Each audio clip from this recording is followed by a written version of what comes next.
सम्मानित बुजुर्ग, नौजवान साथी, आवाज सुन रही मात्र शक्तियां, मंच पर बैठे बुद्धिजीव, आप सभी के चरणों में हरियाणा से आए आपके प्यारे बच्चे हर्ष शिकारा की हाथ जोड़कर राम राम।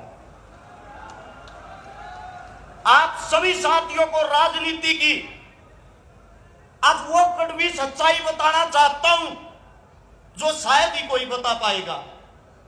एक बात नोट कर लेना, ये जो अब चुनाव है राजस्थान का, अगर इस चुनाव में आप लोगों ने अपनी एकता नहीं दिखाई, जिंदगी में कभी दोबारा से हिंदुस्तान के अंदर चुनाव नहीं होगा।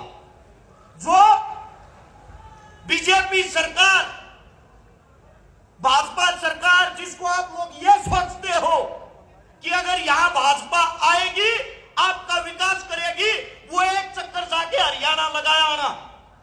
हमारा सीएम है खट्टर साहब, जो रैलियों में कहता है नाम है मेरा खट्टर, सरकार मेरी खटारा, ईवीएम का और बना जो ढूंढ बेकवा दूंगा थारा।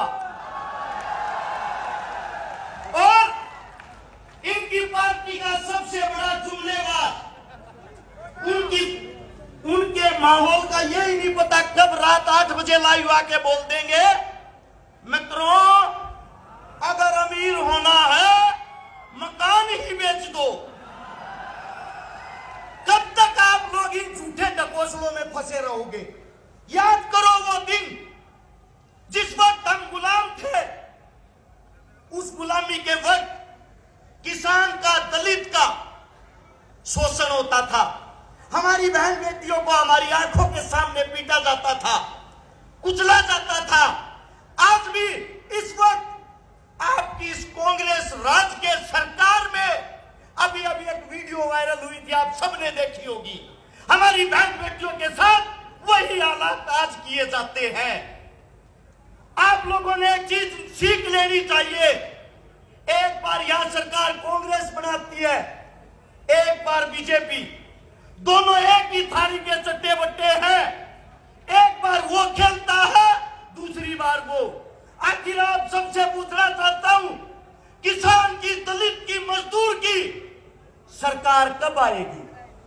वो सरकार जब आएगी, आप लोगों के सामने दो कोई नूर इकट्ठे हो गए हैं, जो एक बाबा साहब का दीवाना है तो दूसरा छोटू राम का। और इस हिंदुस्तान के अंदर जिसने संविधान लिखा, बाबा साहब, उसके दीवानों के साथ आज भी क्या किया जाता है आप लोगों को पता है? जब रामनाथ कोविंद एक दलित समाज का बेटा राष्ट्रपति बना और उसने वहां विधानसभा के अंदर अपने पैर रखे, उस विधानसभा को गंगाजल से धोया गया। गंगाजल से कि एक दलित के पैर रखने से वो दूषित हो गई।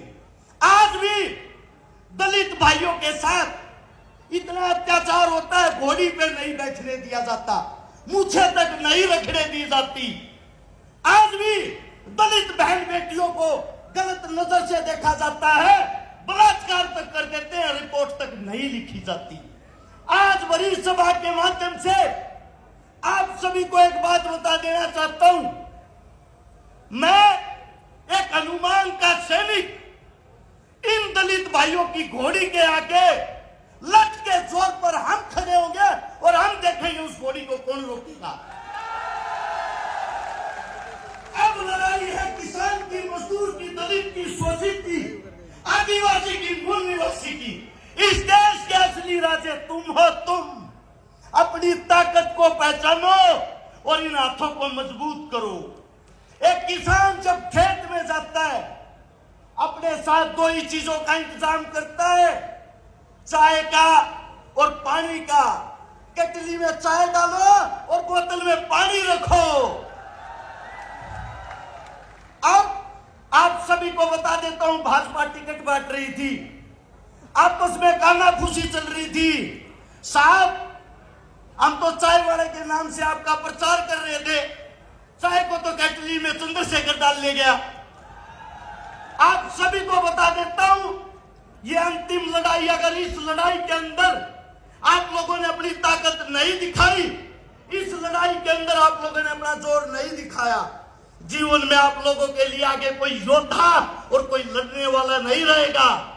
हनुमान जी, चंद्रशेखर जी दोनों एक गरीब परिवार से, मजदूर परिवार से, किसान परिवार से संघर्ष करके आप लोगों के लिए वो लड़ाई लड़ रहे हैं। आप लोगों के लिए वो एकता लड़ाई है। आप लोगों के लिए इस परिवार को एक किया है। अब आप लोगों ने अपनी ताकत दिखानी है और मैं ये चाहता हूं राजस्थान के अंदर से 200 सीटों पर 200 हनुमान और 200 चंद्रशेखर निकल के आए और भाई साहब के हाथ मजबूत करें। आप सभी साथियों ने इतना प्यार, इतना मान सम्मान दिया, आप सभी साथियों का धन्यवाद। राम राम, जय हिंद, जय भीम, जय छोटू राम। बहुत बहुत शुक्रिया।